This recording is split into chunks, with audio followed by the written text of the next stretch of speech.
Chapter 5. An Evening Walk. Through the afternoon, it seemed that the puma's pain got worse. The screams grew louder and louder.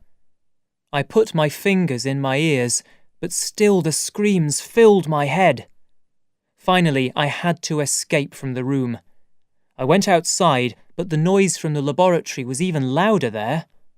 I walked quickly away from the house and into the forest, until I could not hear the puma any more.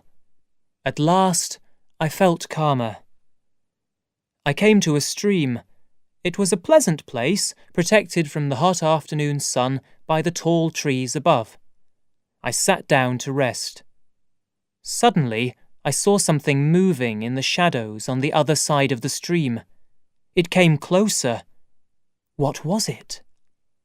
It moved towards the stream. It was an animal coming for a drink.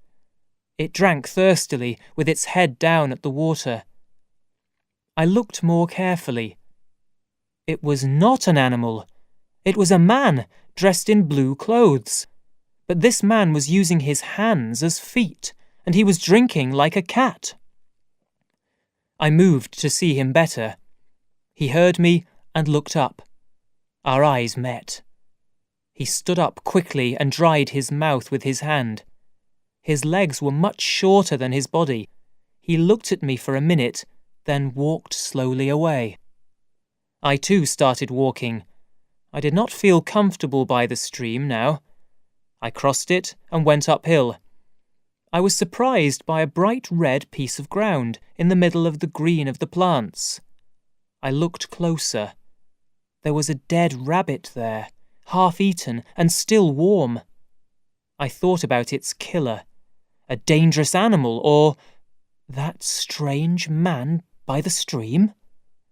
I realized that I knew nothing about the dangers of the animals or people in the forest.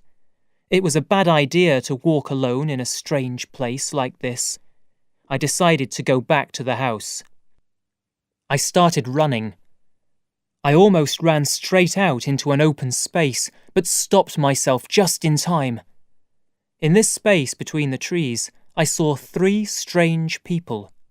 One was clearly female, the other 2 male.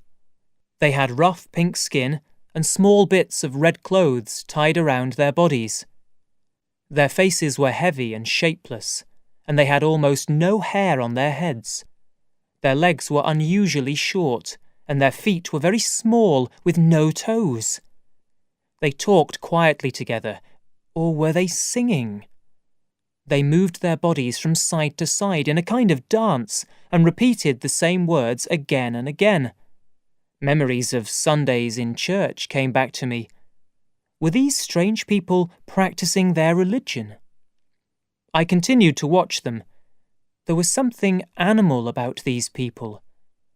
At first, this idea was not clear in my mind, but then one of the men fell to the ground.